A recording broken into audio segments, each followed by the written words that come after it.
Exactement, merci beaucoup pour cette présentation. Donc, ça fait vraiment plaisir d'être parmi vous aujourd'hui, de discuter un petit peu à propos de l'importance de la surveillance, de la résistance aux antimicrobiens et en même temps de partager avec vous une image de l'étude SOAR, le Survey of Antibio Resistance, dans sa dernière vague ayant été déroulée entre 2015 et 2018. Bon, là, c'est une petite slide, bien sûr, pour déclarer mes conflits d'intérêts. Et avant de parler de l'antibiorésistance, avant de parler des résultats ou bien de cette image de l'étude SOAR, j'aimerais bien qu'on parle un peu à propos des antibiotiques. Donc, les antibiotiques, c'est produits qui ont révolutionné le traitement de la maladie infectieuse dans le monde. Et là, j'aimerais bien vous prendre avec moi dans un voyage dans le temps. On va revenir à un petit peu 100 ans en arrière dans le temps, là où on n'avait pas des antibiotiques. Donc là, on avait des gens qui mouraient à cause des infections, des gens qui mouraient à cause de la syphilis, des gens qui mouraient à cause de la tuberculose, des gens qui mouraient à cause des pneumonies. Et puis, par la suite, on avait l'arrivée des antibiotiques. Et donc là, le monde a changé. On a pu transformer la médecine, on a pu sauver des millions de vies et tout le monde, bien sûr, était heureux. Mais malheureusement, les choses ne se sont pas passées comme on le souhaitait. Et avec cette utilisation massive, cette utilisation inappropriée, cette utilisation inadéquate des antibiotiques, là, on a commencé à avoir des résistances aux antibiotiques. Donc ces germes qui auparavant étaient sensibles à ces antibiotiques, maintenant ils ont acquéri des résistances à ces antibiotiques-là. Parfois on se retrouve devant des germes multirésistants qui résistent à plusieurs antibiotiques ou même des fois autorésistants qui résistent à tous les antibiotiques. Et donc, peut-être c'est le moment de tirer la sonnette d'alarme, c'est le moment d'agir pour lutter contre cette antibiorésistance. Bon, je sais bien que, bien sûr, pas mal de vous, ils vont me dire, oui, la lutte contre l'antibiorésistance, c'est une bonne chose, mais on sait bien que l'antibiorésistance, c'est multifactoriel. Effectivement, l'antibiorésistance, c'est multifactoriel. Si on cherche les causes de l'antibiorésistance, c'est bien sûr plusieurs, donc passant par l'automédication, par l'utilisation des antibiotiques dans le monde de l'agriculture, dans le monde de l'élevage des animaux, etc. Mais si on commence peut-être nous-mêmes avec une prescription appropriée des antibiotiques, je pense qu'on va faire un bon pas pour lutter contre cette antibiorésistance et bien sûr sauvegarder ce qu'on peut sauvegarder de l'efficacité de nos antibiotiques. Et si je parle bien sûr de la prescription appropriée des antibiotiques, sûrement je vais revenir vers les principes requis pour la prescription appropriée des antibiotiques qu'on retrouve dans la littérature et qui nous disent qu'il faut bien sûr traiter. Bon, traiter bien sûr une infection bactérienne, on sait bien que les antibiotiques, on ne va pas les utiliser pour les infections virales. Deuxièmement, optimiser, et donc là on parle du diagnostic et de l'évaluation de gravité. On sait bien que le choix de l'antibiotique bien sûr va dépendre de plusieurs éléments dans la sévérité aussi de l'infection. Peut-être avec une infection sévère, je vais opter par une voie peut-être intraveineuse, pas la même chose qu'une infection qui est simple. On doit maximiser, et là on nous parle de l'éradication des pathogènes bactériens. Bon, je vais passer le point de reconnaître et je vais passer directement vers utiliser les paramètres pharmacocinétiques et pharmacodynamiques. Donc, pourquoi on a besoin des paramètres pharmacocinétiques et pharmacodynamiques? Parce que toujours, on sait bien que si on va prescrire un antibiotique, il faut que mon antibiotique arrive au site de l'infection et qu'il soit là avec une bonne concentration afin de permettre l'éradication du germe. Il faut intégrer, bien sûr, tenir compte de la résistance locale, l'efficacité et le coût. Ce sont des choses, bien sûr, qu'on prend en considération toujours, notamment l'efficacité et le coût qui reste quelque chose de très important pour nos patients. Il faut prescrire empiriquement mais intelligemment. Donc toujours, on sait bien qu'on ne va pas faire toujours un antibiogramme devant chaque infection. Bon, généralement, on prescrit d'une façon empirique, mais bien sûr, intelligemment. Donc là, on va faire appel au profil donc, du patient, aux symptômes du patient, aux recommandations dont on dispose. Donc, un peu le tout. Puis, encourager l'adhésion des patients. Et là, je pense que c'est quelque chose de très élémentaire. Donc, un patient qui n'adhère pas à son traitement antibiotique, c'est déjà une source d'antibiorésistance. Et là, je vais revenir vers le point reconnaître. Donc là, reconnaître quoi? Reconnaître la prévalence locale de la résistance. Et là, on va me dire, bon, ça sert à quoi de reconnaître la prévalence locale de la résistance? Sinon, si jamais j'ai des recommandations, j'ai des guidelines qui vont me dire qu'est-ce que je vais prescrire en première intention, en deuxième intention, ça sert à quoi cette prévalence locale de la résistance? Bon, là, je vous dis, supposons que vous avez des recommandations qui vous recommandent deux traitements en première intention, le A et le B. Et donc là, vous êtes devant un dilemme, lequel choisir des deux? Est-ce que je vais choisir le traitement A ou bien le traitement B? Bon, supposons si en plus j'ai des données de la prévalence locale de la résistance. Et ces données de la prévalence locale de résistance, ils me disent pour le traitement A, vous avez une sensibilité de 100%. Et pour le traitement B, vous avez une sensibilité de 50%. Donc là, le choix, ça va être facile et systématiquement, on va passer vers celui où j'ai 100% de sensibilité. Et donc, c'est dans ce sens qu'on a choisi de partager avec vous une image de l'étude SOAR, le Survey of Antibioresistance.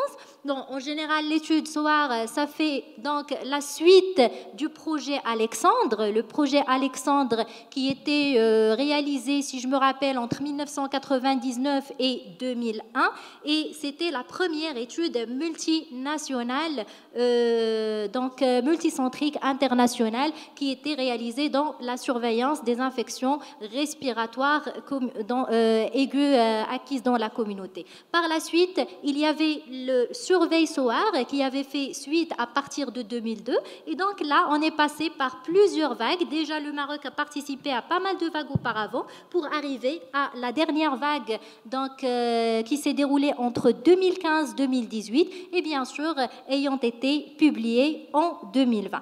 Donc, nous, on va s'intéresser beaucoup plus à la partie Maroc, et pour la partie Maroc, c'était bien sûr publié dans l'article contenant en même temps la Tunisie, Kenya et le Maroc. Donc, l'objectif de l'étude SOAR, c'était quoi? C'était de déterminer la sensibilité aux antibiotiques dans les infections des voies respiratoires acquises dans les collectivités. Donc, quand je dis les voies respiratoires acquises dans les collectivités, ça veut dire les patients qu'on voit chaque jour dans nos consultations. Et si on parle bien sûr des infections, de ces infections respiratoires, sûrement on va faire appel à certains germes, notamment le streptocoque pneumonie et l'hémophilus influenzae. Donc l'objectif de cette étude-là, c'était de suivre donc la sensibilité aux antibiotiques de ces deux germes-là, le streptocoque pneumonie et l'hémophilus influenzae. Bien sûr, comment on allait procéder à ça? Premièrement, on devait avoir des isolats, on devait collecter des isolats, et là, on avait des centres où on a collecté les isolats. Parmi ces centres-là, on avait le CHU Ibn Rushd à Casablanca. Ces isolats, c'était de plusieurs types, donc soit des épanchements de l'oreille moyenne, des lavages broncho-alvéolaires, des aspirations transtrachéales, etc. Et une fois on a collecté ces isolats, qu'est-ce qu'on a fait? On a envoyé ces isolats-là à un laboratoire central qui se situait aux Royaumes-Unis, et là, on a encore réidentifié donc ces isolats-là et on a testé la sensibilité à ces différents antibiotiques qu'on voit sur le tableau. Et là, on voit plusieurs antibiotiques, des céphalosporines de plusieurs générations, par voie orale, par voie injectable. La même chose pour les pénicillines, donc différents macrolides, des quinolones, etc. Maintenant, bon, la question qui se pose, on a les isolats, on a les antibiotiques. Bon, juste comment on va faire ce test de la sensibilité? Bon, généralement, juste pour être bref, donc, qu'est-ce qu'on fait en général? On calcule la concentration minimale inhibitrice et là, on va comparer la concentration minimale inhibitrice à certaines valeurs critiques qui sont fixées soit par l'Institut américain des normes cliniques du laboratoire, généralement c'est les plus utilisés dans le monde et aussi au Maroc, ou bien les valeurs critiques pharmacocinétiques, pharmacodynamiques qui tiennent compte de la concentration du médicament dans le site de l'infection, ou bien les valeurs ECAST, ce sont les valeurs fixées par le Comité européen, bien sûr, qui voulaient avoir leurs propres valeurs critiques indépendamment des Américains. Bon, juste pour vous dire, l'objectif, c'était pas, donc dans l'étude SOAR, on avait les 3 méthodologies à la fois, et l'objectif, c'était pas de comparer une méthodologie par rapport à une autre. On pouvait pas comparer donc des méthodologies avec des valeurs critiques différentes. Donc, juste, on a fait les 3 méthodologies parce que, comme je disais, SOAR, c'est réalisé dans plusieurs pays du monde. Chaque pays, qu'est-ce qu'il utilise comme méthodologie? Et donc là, c'est juste pour vous dire pourquoi on ne peut même pas comparer.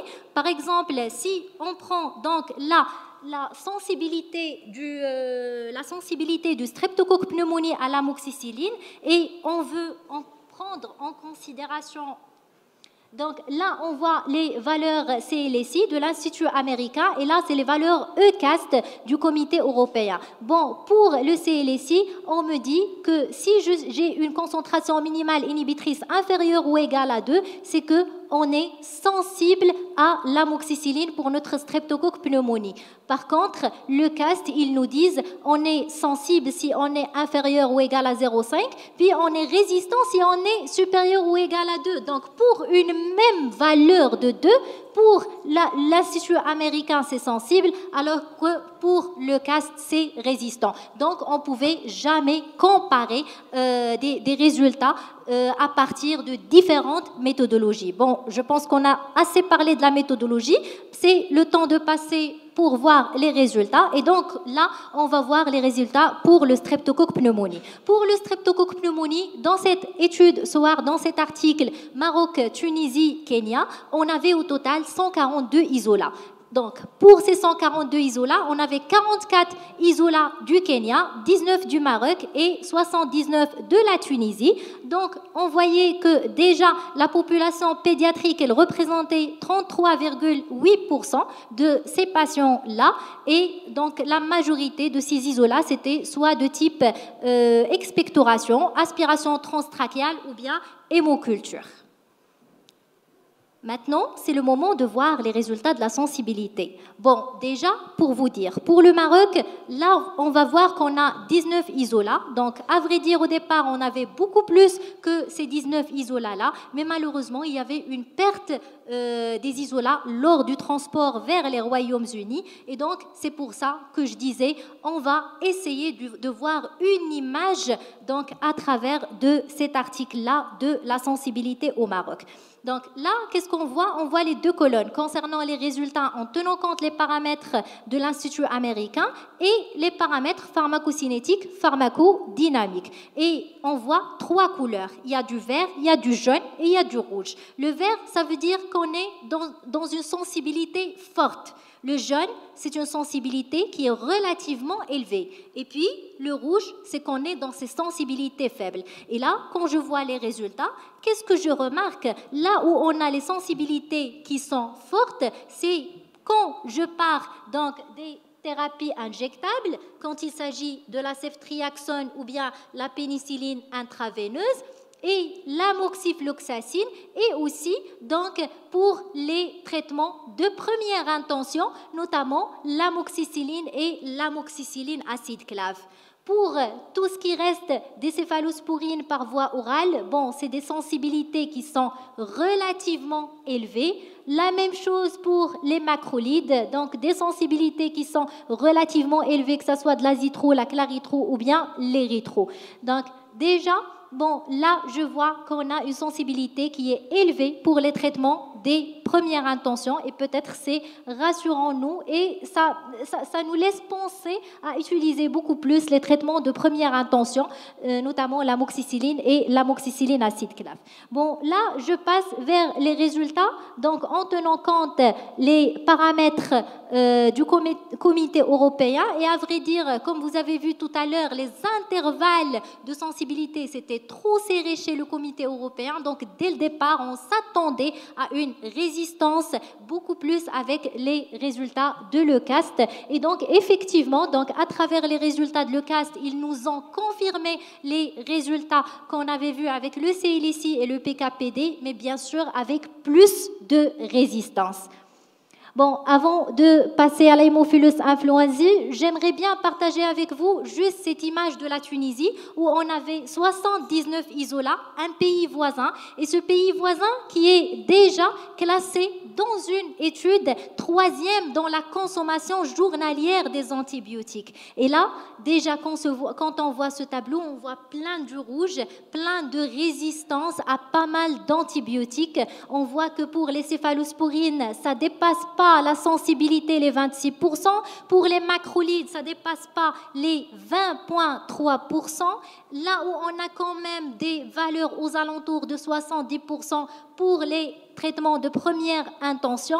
Donc peut-être le message, c'est qu'on doit peut-être agir avant d'arriver au même stade et avoir des résistances avec la grande majorité des antibiotiques.